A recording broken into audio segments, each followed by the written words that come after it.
Hello guys, welcome back to my channel, and in this video I'm going to give you my first impression on Wolhaiksong Urek Mazino. We're going to do things a bit differently this time.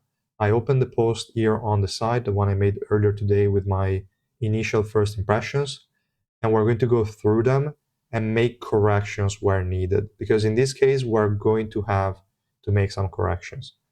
I found out recently that the shield and passive interaction were not working as I thought, and I have to thank Sysaak for pointing that out.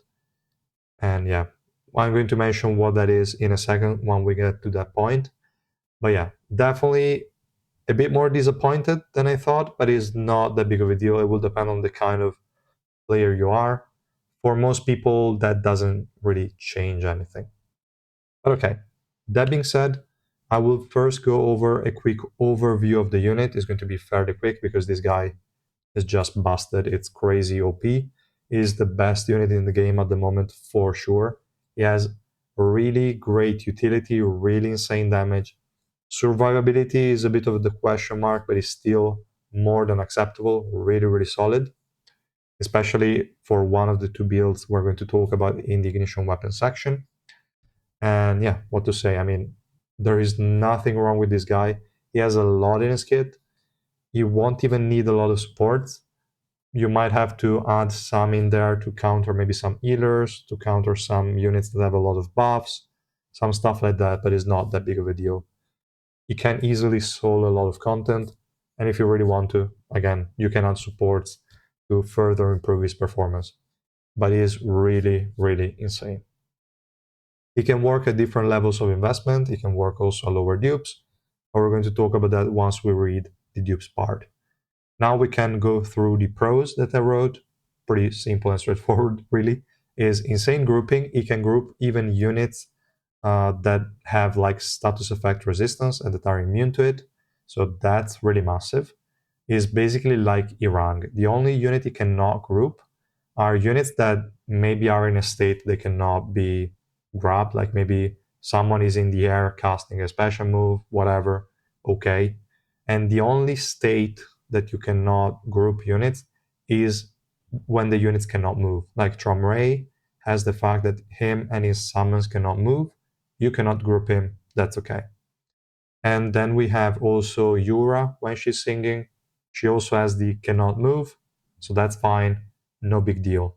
Everyone else can be grouped. Also Urek, the flight Urek Mazino, that's great.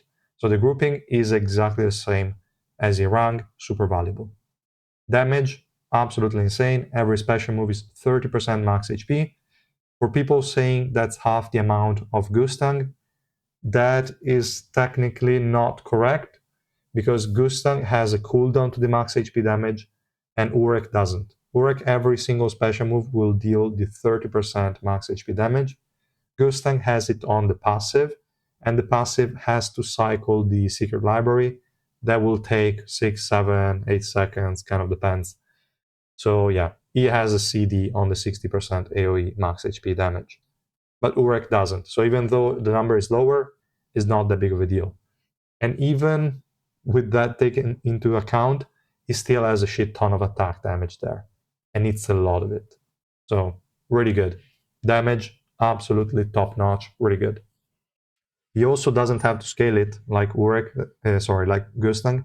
The Gustang has to use 2 special moves first to then deal the max HP damage. For Urek, that's not the case. It's immediately from the first one. Amazing. Survivability is again a bit of the question mark and the problem. He's still fine, he's really good, at least he cannot be one-shotted. He still struggles against multi-hits, so enemies like Kaiser will be a problem, White will be a problem, Revolution Bomb a little bit, especially if you're doing solo, but it's okay, it's acceptable.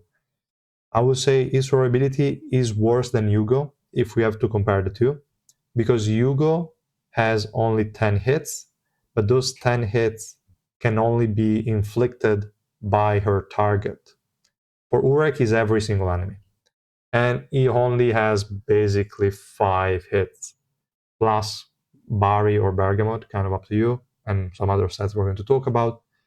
So it doesn't really have a lot of hits it can take, and considering all enemies can attack him at the same time, it could basically be one-shotted. So definitely lower survivability than Hugo, lower survivability than Reflejo, lower survivability than Sharon. That is not that big of a deal if enemies can be CC'd, because it will basically perma-stun them and destroy them. It's crazy. So it's still fine. All things considered, it is perfectly fine. I would have preferred 10% in the passive, if I'm being honest, obviously. Maybe even less. I was not expecting 20%. 20% is really high. But it's okay, I guess. So now, the main issue for which now his durability, in my eyes, is even worse than before, is that if we look here in the passive, the shield that he creates every time he uses a skill is 50% of his max HP. And then we see damage taken at once cannot exceed 20% of his max HP. Now, I thought this meant when you take damage, if it's higher than 20% of your max HP, it's going to be reduced to that amount and then inflicted to you. That's not the case. That's not how it works. And that sucks, because the shield can be instantly destroyed. And then when you are actually losing HP, you cannot lose more than 20% HP at time. It's not damage taken that cannot exceed 20% of his max HP in terms of damage number, is that the damage taken cannot lower more than 20% life bar, HP bar at a time. That's obviously kind of trash, because that 50% max HP barrier is completely irrelevant, has zero value whatsoever. So yeah, it's sad. If it was also applicable to the shield, then it would have been way better. You run Runda, that's 80%, that's 4 hits every time he uses the special move. Amazing. Unfortunately, that's not the case. So what can we do? Nothing. And that's why we will mention when we talk about the ignition weapons that I think Runda is now not necessarily a really insane set to run.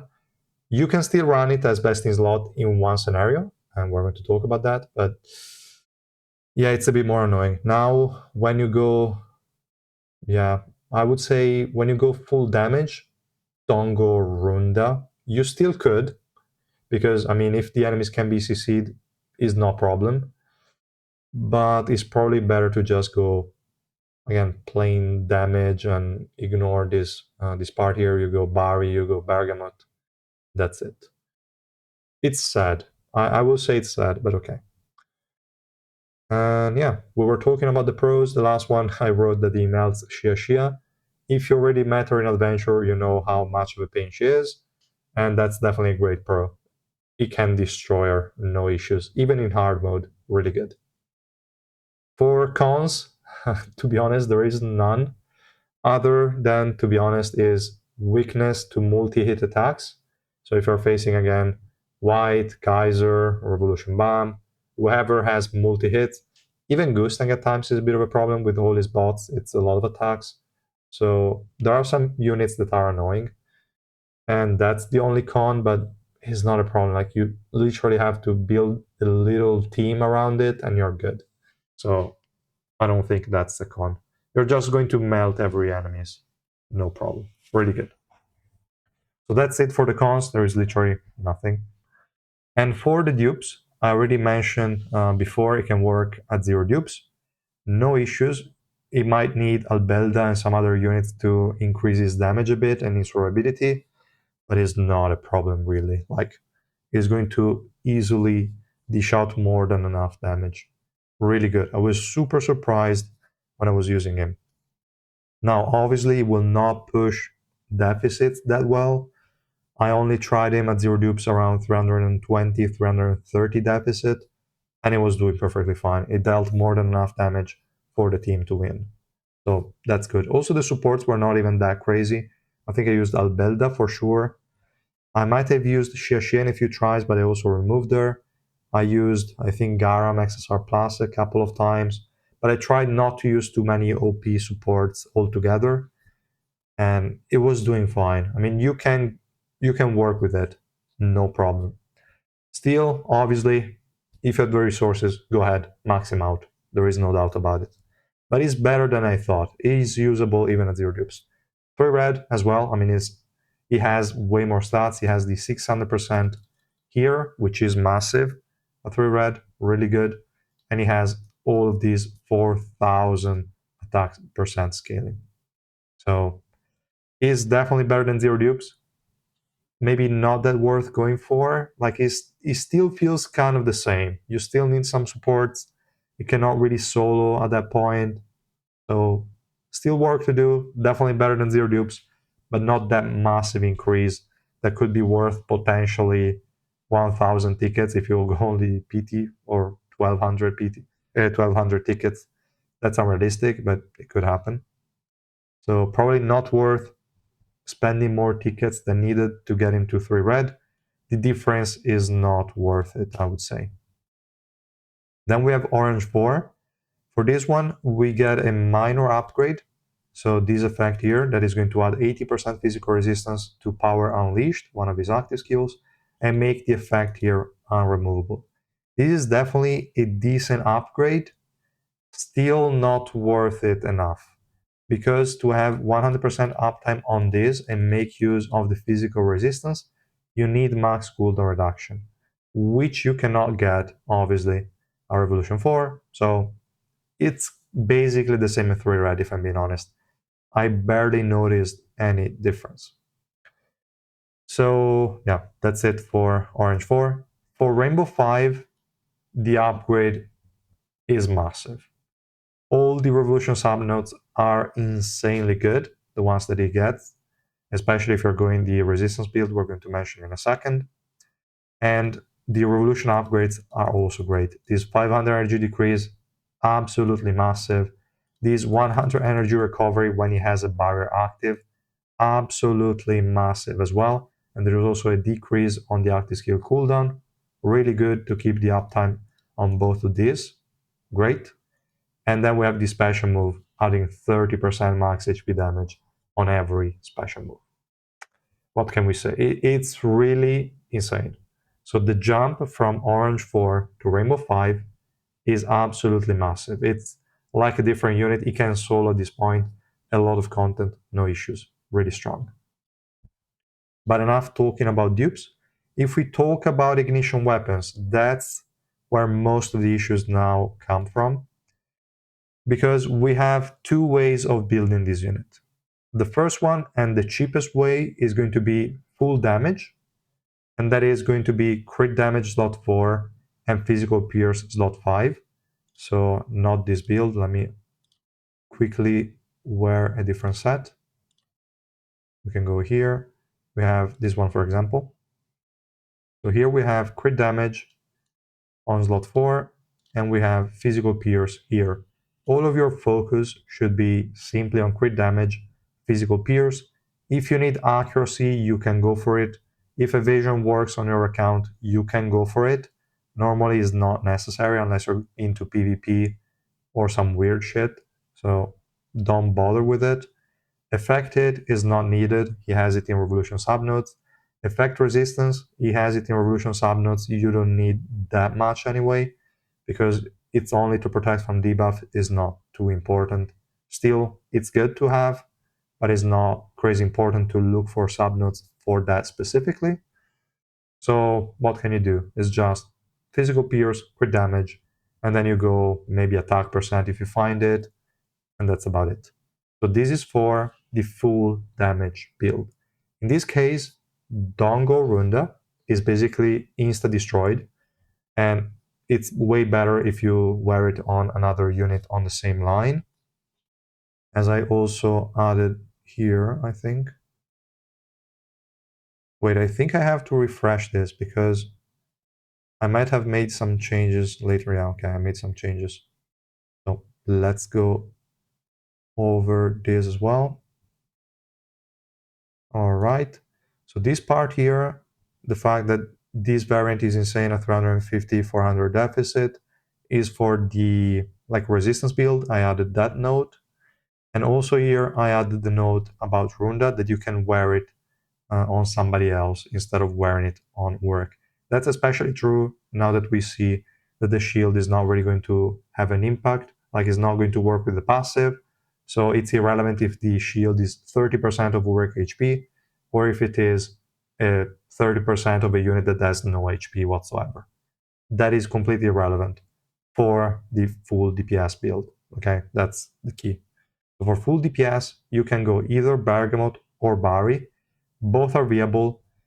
Bari is going to be better when you're facing multi-hit attacks, and Bergamot is going to be better when you're facing units with fewer attacks and like stronger single hits.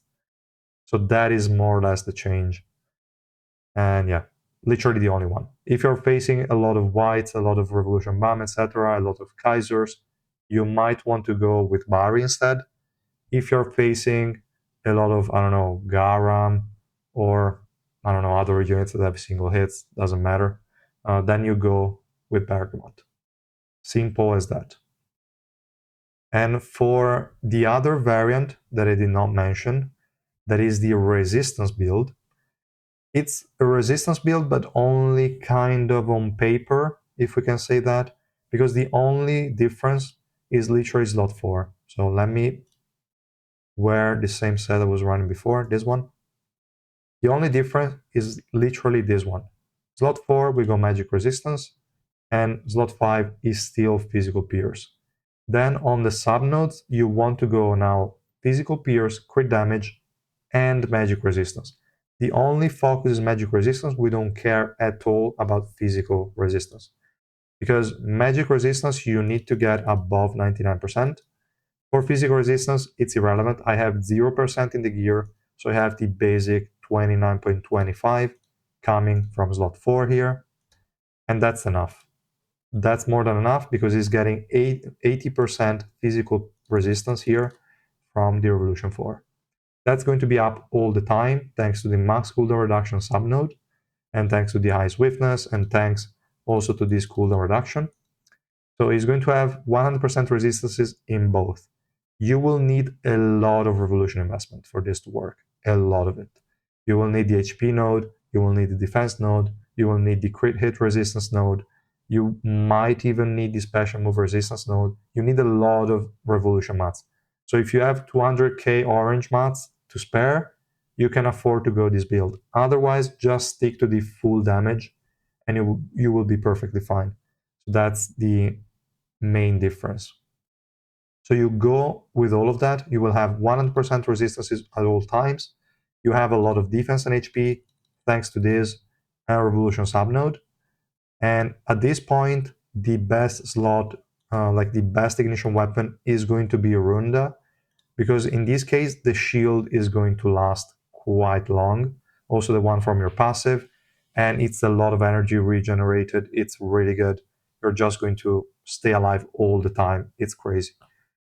You will still lose out against certain enemies, that's okay. And I'm just talking about him being solo. At this point, literally just add a couple of supports. You will have no issues against any matchup. Really good. There is also another variant that will be with Affected in slot 4. That's only for PvP, where you're facing enemies with a lot of effect resistance. When you're going just in normal adventure, enemies won't have enough effect resistance for your Affected not to be valuable. Because your Affected is like 400. We can see it in the, where is it? Revolution subnode here. We have this 400 Affected. So that's really enough. You don't need to go slot 4 Affected main stat. That's again only for PvP. That's also what I wrote here. And that's it for ignition weapons. If I forgot to mention something, let me know. I might mention maybe a couple more sets you can try. So I only mentioned 3 sets: Runda, Bari, and Bergamot. I always forget the name, I never say it. You can always run Alocasia, especially when that one is going to be buffed. Around October it should be. And it might become temporarily the best in slot. Maybe they're going to buff Rihanna well enough next month for it to become also the temporary best in slot. I don't know. We'll see. But it could happen.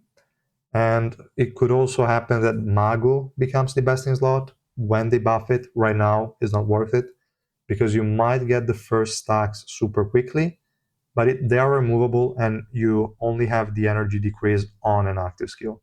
So that's going to be cast around once every 10 seconds, more or less. And that's really not worth it, to be honest. So I wouldn't run it. When they're going to buff it, sure, it could be an amazing set. For now, no. I'm expecting again Alokazi to become really good. Rihanna potentially could become good. Doris, maybe, if they do something similar to Runda, could happen. And yeah, that's about it. That's all I wanted to mention for ignition weapons. Talking about Revolution, I already briefly showed it, but the two variants that we talked about before for ignition weapons also apply here. So if you're going full damage, you always have to make sure your accuracy is enough. So accuracy would be an important node to invest in if you don't have enough accuracy to hit the enemies. So keep that in mind. After that, we have lifesteal. That's especially true if you're not going Bergamot, but even if you are, definitely go and add this 25% lifesteal. Really solid. It's going to allow him to survive a lot better. Every special move is basically bringing him back to max HP, which means it will need to be hit 5 times before he can die. So really, really important node. Normally, this is a node you never invest in, but for Urek specifically and all the units that have a damage taken cap, is a really important stat to have. Then another very important stat is obviously attack. This one is crazy expensive. You might postpone it later. You can go crit damage first if you want, but it's definitely a very important node as well. It's going to double down with his own passive effect. So that's really important. It's a lot of extra damage. So you go attack, you go crit damage, you go special move pierce. This is not too important because it's not going to work on the 30% here, but it's going to work on the 4,600, no, 4,400% that he has on the special move. So that's important as well. It's a good portion of the damage. So definitely he appreciates it. Affected is again nice to have.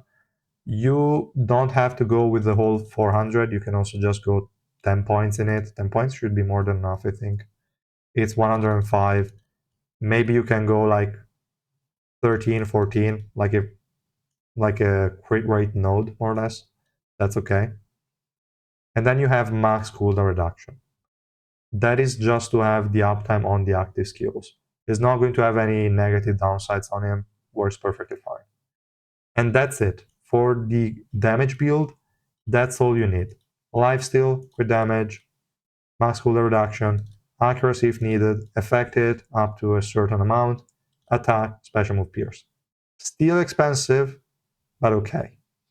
Now, if you want to go the second variant, which is the resistance hybrid setup that I showed before, then you need defense, you need HP, you need critical hit resistance. On top of all the things we just mentioned, you also need this. And you might want to go with this one as well. So far, it's surviving perfectly fine at 340, so I don't feel the need to, but you might want to. So this is definitely also an important node. And at that point, you basically have every single node. And that's it. That's as simple as that. Literally, that's important. Like if you're running resistances and you don't have defense and HP, you are kind of hinting, to be honest. You definitely need those. They are extremely important. Also critical hit resistance because enemies in adventure have like 95% crit rate, and that's going to take it down to 5%, which is a lot less damage. So pretty good stuff. And that's it. This node becomes mandatory, is not optional, because we need the physical resistance increase at all times. Otherwise, it's kind of fucked up. And that's it. That's all for that build. And yeah, that's all for Revolution.